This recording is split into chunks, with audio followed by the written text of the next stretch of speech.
Welcome to Behind the Numbers. Today, whistleblowing. Fascinatingly, 43% of all occupational fraud cases in Western Europe come to light thanks to whistleblowers. And it's not just fraud that employees expose. All sorts of wrongdoing, from actively dangerous negligence to common or garden poor management, comes to light thanks to tips from people inside organisations. But it's what happens next that stops more people from speaking up. We've all seen those media stories about whistleblowers being victimised or even forced out of their jobs. So looking the other way, that can definitely feel like the safest option. There was a colleague I worked with who said we should probably be counsellors alongside legal advisors. Okay. It can be incredibly difficult, and there's not always that kind of support, emotional support out there that does exist. Certainly in the fraud space, we've got well-meaning employees who see something going wrong within the organisation, an organisation that they tend to care about. And so they want to be part of the resolution process. Without those brave individuals, those people who are spotting something that is wrong, the organisation's not going to recover. Now, though, the new failure to prevent fraud offence will mandate clear whistleblowing policies from employers, and the Serious Fraud Office and HMRC are both looking at schemes to incentivise whistleblowers. In the US and Canada, they already do that with cash rewards. So what's the best way forward here, and what should employers be doing? Brenda Weeks is a forensic accountant for S&W and a member of the Fraud Advisory Panel, and Andrew Pepper-Parsons is Director of Policy and Communications for the whistleblower charity Protect. They're both here. Thanks for being with us. You're welcome. Thank you very much. Andrew, thinking about the experience of being a whistleblower, you advise employers about whistleblowing, you support whistleblowers. What sort of problems do they tend to run into when they report something? I think there are some commonalities, some universal things that happen across all sectors that we see on the advice line. So just for context, we take 3,000 calls a year from all different sectors and industries. And generally what we see, and this is really highlighting the sort of problems that exist rather than maybe the experience of all whistleblowers, which I'm sure we can get into a bit later in the podcast. But this is really the problems that people experience. And it's really what you see in the media, which is 40% of our callers say they are ignored. 70% of our callers say they are victimised, which means they've been dismissed or they've been bullied or by managers or forced out in some kind of way, resigned. And that is the experience. And it is a combination of those two things. So whistleblowing can be incredibly difficult in that situation because you're usually challenging someone more powerful. And what we see typically is that I think there's a lot of debate about encouraging more whistleblowers to come forward. But what we see is people do blow the whistle. They do go to their employer. That's what we find on the advice line. Most people have tried to raise the concern before they speak to us to Protect. They're not coming up to us before they sort of think about raising concerns. And then the reaction, we have a problem with the reaction from employers, really. Yeah. That's the issue at the moment, I would say. I don't think people go out thinking they're going to be a whistleblower. They usually see something that's gone wrong. They see some sort of illegality. They witness something that worries them, and they want to believe their employer's going to do something about it. They bring it forward, and that's when the kind of problems can arise. And sometimes that ignored figure can mean that the employer's maybe taken action but not communicated it back to the whistleblower. It can be straight up be a disagreement about what's happened. But on the victimisation side, that can be very difficult, and that can be sometimes the employer's put in the middle of a situation if it's between manager and worker. But in other situations, it's kind of just a straight up reaction to what they've witnessed, really. What sort of emotional state do they tend to be in when they come to you? They're angry? Yeah, all kinds. I think it is probably up there as some of the most stressful things that someone will go through. If they're victimised, they feel they've not been listened to. There is a proportion of people that blow the whistle and nothing happens, right? The issue's either dealt with or they don't take that kind of trauma, but it is traumatic. And there was a colleague I worked with who said we should probably be counsellors alongside legal advisors. Okay. It can be incredibly difficult, and there's not always that kind of support, emotional support out there that does exist. Some employers put that in place, and it's becoming more of a recognised feature. Brenda, this is why we tend to associate the term whistleblowing with bad outcomes, don't we? It's a very loaded term, but I'm thinking, is the opposite just as true, that actually people blow the whistle and the outcome is a good outcome? Yes, definitely. So certainly in the fraud space, we've got well-meaning employees who see something going wrong within the organisation, an organisation that they tend to care about.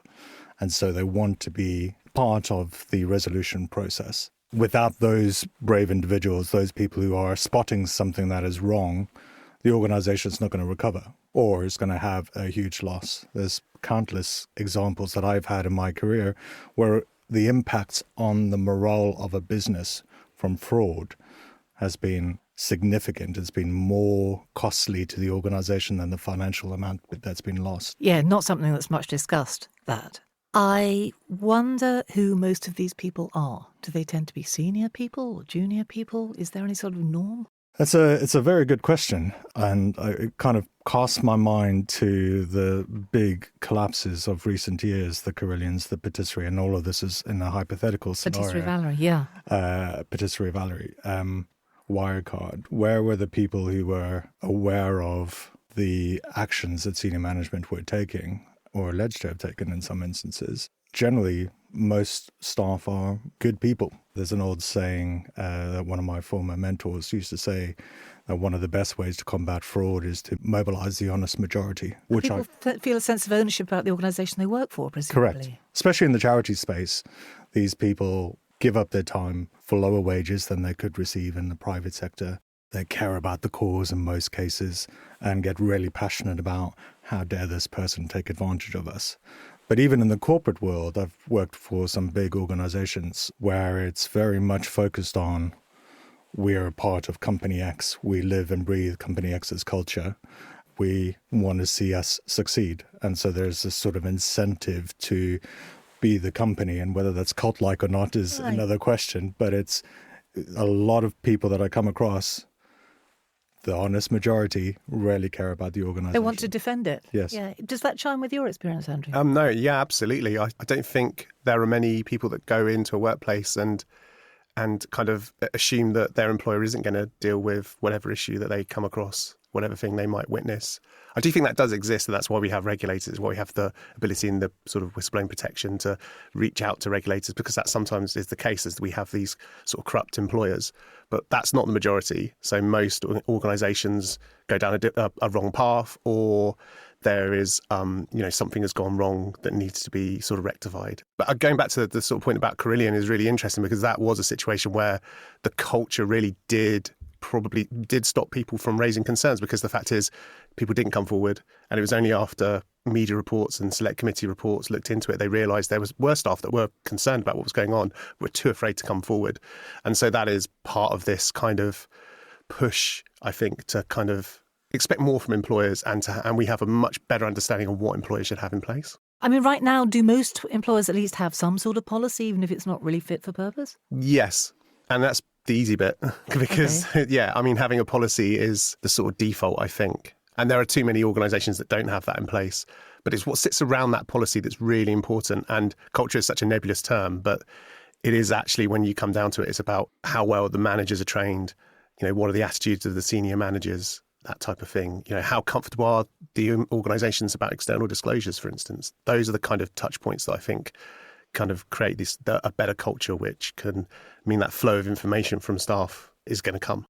So, Brendan, the SFO, their director, Nick Fgrave, he's floated this reward scheme for whistleblowers idea. Do we know what that might look like? We don't at the moment. It's been something that Nick has spoken about since his first inaugural address at RUSI several years ago.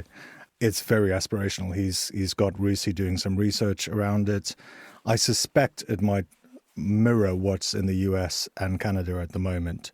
We know that HMRC also kind of talked about implementing or formalizing a reward scheme. I don't like the word reward, because I think there's an element of compensation in this. You as an individual, and again, going to jump into this hypothetical Carillion case.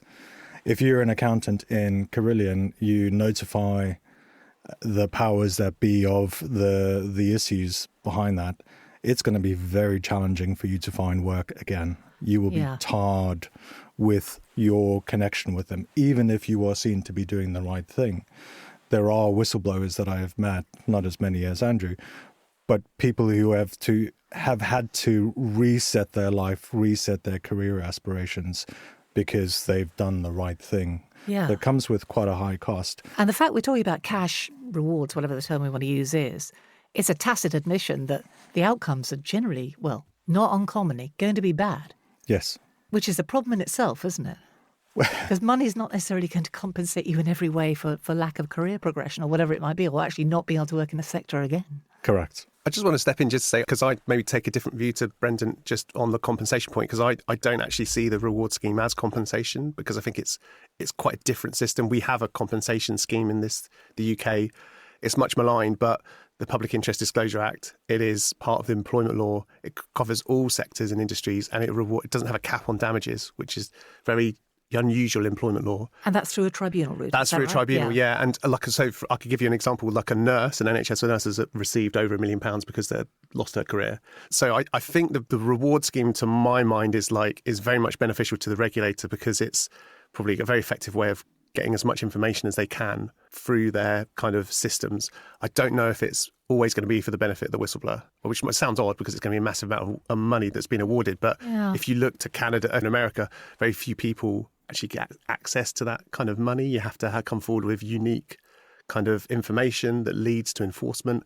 And I agree completely with Brendan that the SFO are going down that US route. So that's really sort of key. Well, how does the US scheme work? Is it the same in US and Canada, or they have different schemes? I understand so, yes. Okay, so if we look at the US, yes. how do they do it? They do it as a percentage of the money that's been generated from penalties, I understand.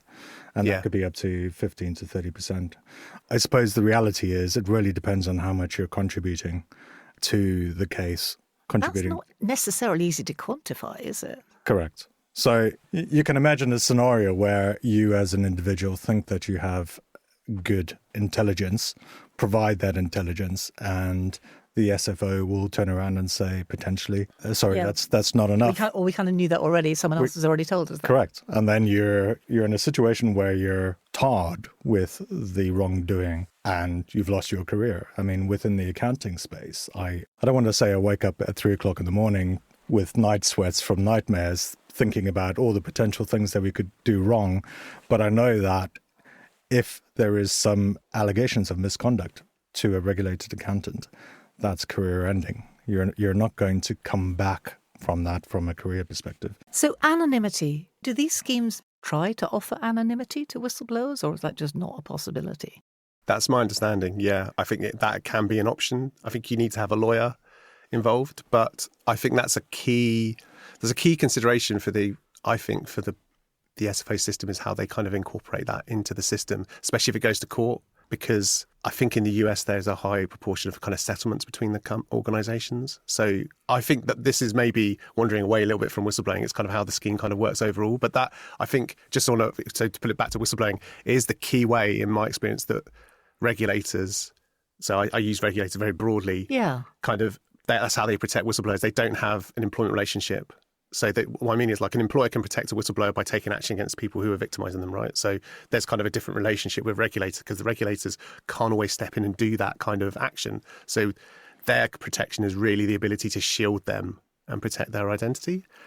So I think that anonymity is going to be quite key. And I think how that works with the enforcement piece is going to be quite important. But the SFO already deal with whistleblowers. So they are, what we're adding in here is like a money element. But presumably some forms of whistleblowing information are so specific that it's self-evident who brings them forward. There's another issue which I think we should be mindful of, and that is the disclosure obligations of a prosecutor. And I can't see how currently the SFO's duty to disclose information to the defendant is going to allow for anonymity.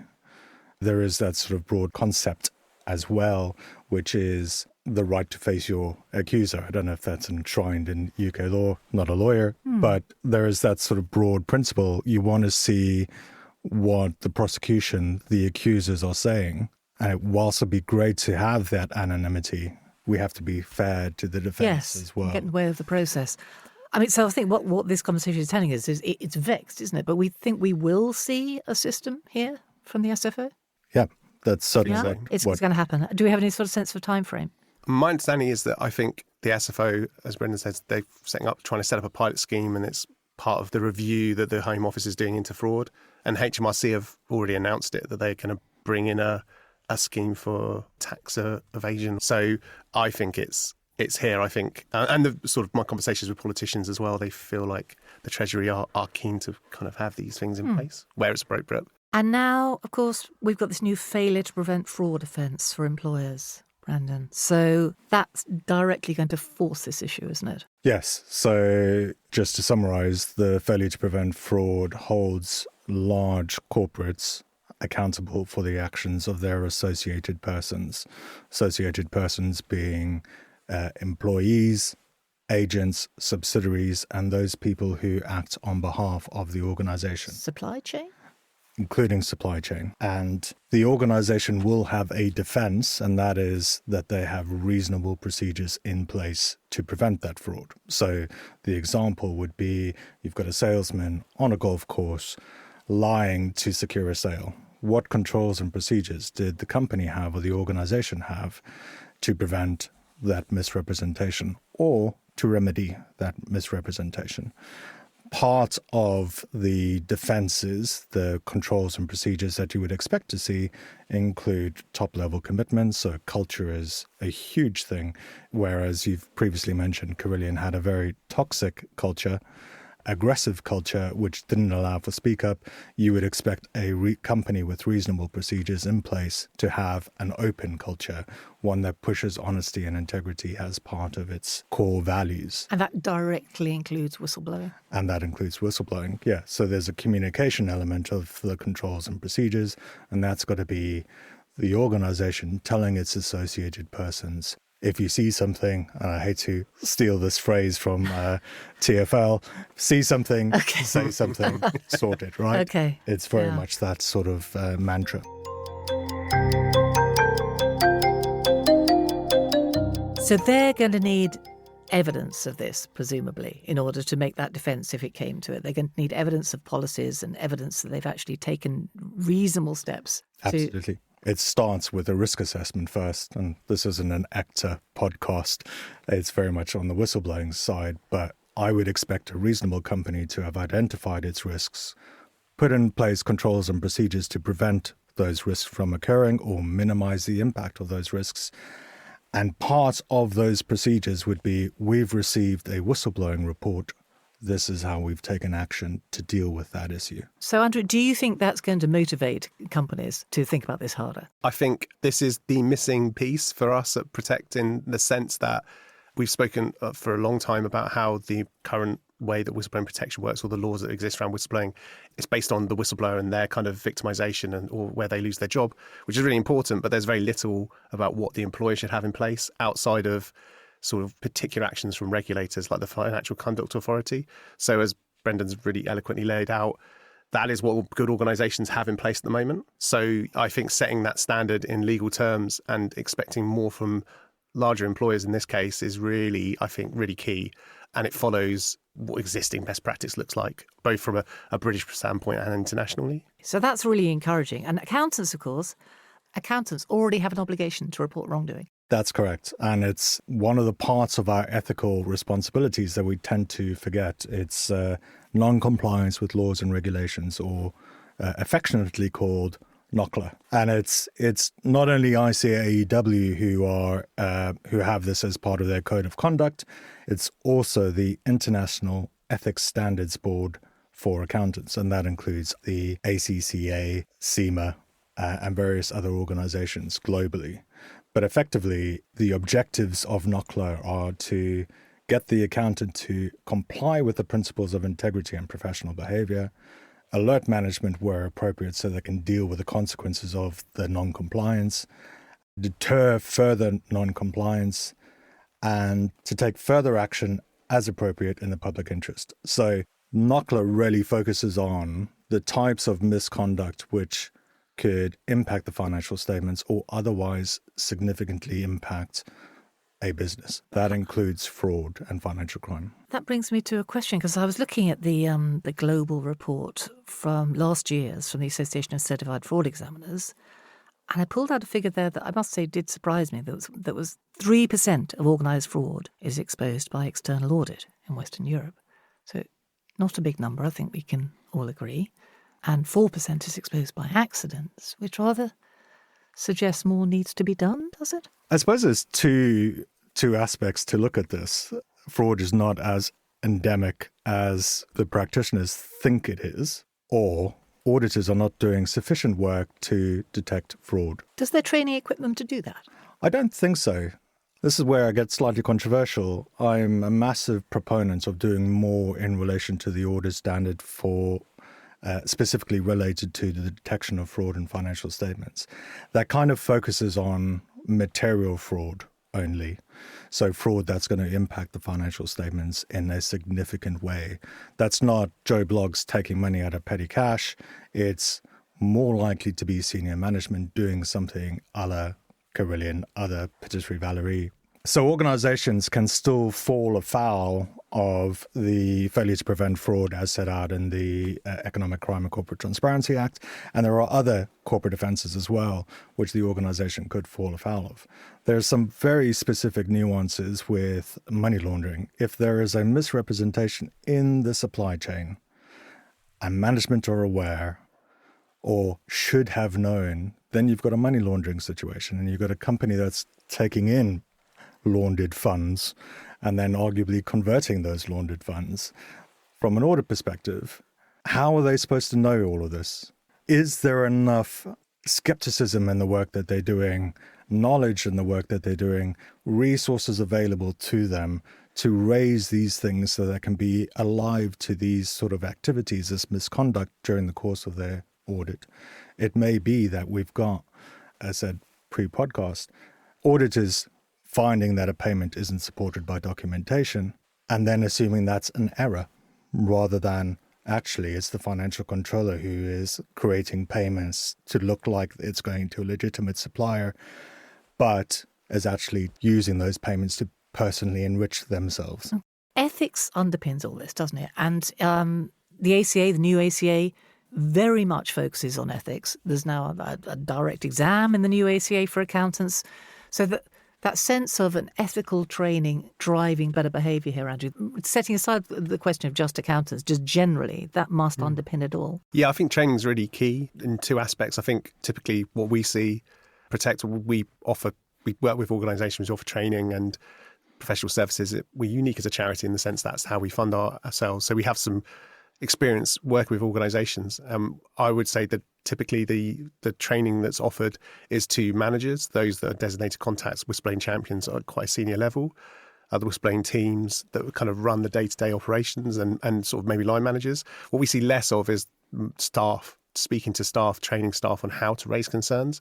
But I think it is really important because, whistleblowing doesn't happen every day, but when it does happen, it can be really dramatic and it can be really important. So being able to deal and pick up and communicate and talk to a whistleblower when they come forward, or for a whistleblower or for just a member of staff to know what exists and what the process is really important. So this is about company values, this is about the ethical framework of the whole organisation and leading into the culture. Yeah, very much going back to those principles which form part of a company's reasonable defences for the failure to prevent fraud. If you are pushing as part of your cultural values, honesty and integrity throughout, which most organisations do now. Which most organisations do and should. There's some fantastic examples out there, especially in the charity space, people who want to do right, but you're pushing that out. I struggle to see a scenario where you've got a prosecutor on the other side saying, that's not reasonable. So I'm all for pushing. We're an honest organisation with integrity. If you see something that is wrong, please report it through our appropriate means. Whistleblowing report line, speak to your line manager, speak to this independent individual who will be able to address your concerns anonymously. Well, maybe we should wrap this up by talking about what good looks like. I know you both have examples of organisations that you think do this really well, disseminate this idea, have good procedures in place. So tell us about those. Just to kind of lay a bit of context, I think one of the areas that we find employers struggle with the most is staff engagement, like how to communicate. I think training programs are great and essential, but being able to communicate what, the intentions of whistleblowing arrangements and how they work on a wider plane, really, or a wider way is really important. Or more appealing way. Or more appealing, exactly. So a really good example, which was in the Committee for Standards of Public Life from Wellcome Trust, was they called it the only way is ethics. and they basically created a program around, I think, and this is a good way of doing it, around the kind of risks that exist for the Wellcome Trust. So, for example, they did modern slavery, that type of thing. They tied it to kind of what people might witness in the workplace, and that's how they talked about whistleblowing. Because with the best will in the world, I work at whistleblowing. I really like my job, but it is quite dry. It is quite abstract. It's quite boring for some people. So think a bit worthy, exactly. And so, or scary. You can really scare somebody, yes. which is not what you want to go for. So I think grounding it in that kind of communications really, I think, is really key. We've also seen, I think it was Rio Tinto, it's the mining company, Ask Polly. They rebranded their whole sort of bribery and kind of reporting line, and they called it Ask Polly because that was the name of the director who had headed up the function. And I think that's a good example of humanising the kind of the process. I think actually what it comes down to is thinking about, the staff makeup and kind of building a message that's kind of inclusive and kind of talks to the different groups. Just a final example is we know of a large bank that, and I think this is really key, is spoke to the various staff groups, sort of, the sort of protected characteristic groups within their organisation, and tried to understand their kind of experience of working within the organisation, and again, moulding the kind of message along those kind of lines as well. So making sure, again, that, it's an inclusive kind of system and people can raise concerns. Brendan, how do you make it land? How do you do that? How do you, it should be champions. Should it be humour? I mean, what lands with people so that it isn't just another piece of workplace training? That is the key question, right? And I don't know if I will have the answers to that, because the approach is going to differ in various different organizations. Looking at accounting firms, there's almost a fear, I think, in accounting firms. This is my career. I need to look after myself and ensure that I am able to be an accountant for as long as I want to be an accountant. Within the charity space, I see a different view. This is our charity. We need to all kind of band together to do the best we can. Yes, Brendan's annoying us with all this regulation stuff and ethics and stuff like that, but I can see the value in it. Okay. I had a recent example of a manufacturing company where senior management run the business and everyone else is operating machinery. Do the machinery people need to understand that there's a whistleblowing facility? Absolutely, because not necessarily restricted to fraud, there could still be concerns at work. Absolutely, yeah. So how do we get that buy-in from them? Really depends on the culture on the shop floor, so to speak. Health and safety has tons and tons of whistleblowing allegations or near misses that need to be passed through the organization. Organizations could get into trouble if they don't do enough to ensure the safety of their employees. So it's you've asked how long is a piece of string. Okay. So it's quite challenging. But it sounds from what you're both saying, being imaginative and understanding the organisation and the vibe of the organisation you're working in is really key, because otherwise it's just more training, isn't it? Yeah, and I think one of the challenges for people in my position is that I think a lot of the guidance and sort of standards are geared actually for very large organisations that will have layers. So the Financial Conduct Authority requires banks to have a whistleblowing champion and a whistleblowing team and all this kind of stuff. But it is relevant to the smaller and medium-sized organisations that don't necessarily need like a dedicated function, but they do, as Brendan said, have to have the right attitude, they have to have the buy-in, they have to recognise that people may not want to go through their line management, so having an independent place that they can go to raise concerns. I think every organisation can set those kind of things up. And it doesn't need to be that complicated, does it? I mean, we've talked about this on the podcast before, and I remember an expert saying, anonymous tip-off boxes, they're great. Just somewhere where people can literally, old school, write something down, a bit of paper, put it in a box and walk away and just know that that's happened. But he did make the point that he didn't want to put it under a camera, which apparently he had seen. Yes, so, yeah, it can be that, can't it? It doesn't need to be over-engineered. It doesn't. I mean, one of the worst things I could imagine is if you're a machine operator and then are asked by your manager to sit in an 2-hour long meeting about ethics, honesty and integrity. It doesn't need to be that complicated. I think if you're doing, listen, we're an organization that expects everyone to be honest, act with integrity. If you see something that's wrong, please let us know about it. Here's some examples of bad behavior that we're looking out for. That's 10 minutes, 15 minutes? And if you're not sure, here's someone you can talk to. Exactly. People like their job security. There's no one who I've met who said, I don't need a job. Everyone kind of needs work, either financially or to keep them busy during the day. There's some sort of motivation for them being there. And they don't want to lose that. That's the honest majority that's there. So, we're protecting the organization, we're protecting you, we're protecting the world dramatically, and let's all face the same direction. Well, I think it's a very positive way to close it, isn't it? Thanks Yeah. very much indeed. Really, really interesting Thank you insight very on much. that. Thank you. That's it for this episode. We will be digging deeper into this in our next Insights episode. Paul Guess from CARBA will be telling us about the mental health cost that highlighting wrongdoing can involve. Andrew talked about this. He'll be talking us through the support and guidance available to ICAEW members who are worried about something going on at work and wondering what to do about it. In the meantime, you'll find a link to ICAEW support services for members in the show notes. So if this is a live issue for you right now, that's a good place to start. If you'd like to log listening to this podcast as CPD, no problem. You can do that for every single episode you hear at ICAEW.com. Thanks for being with us.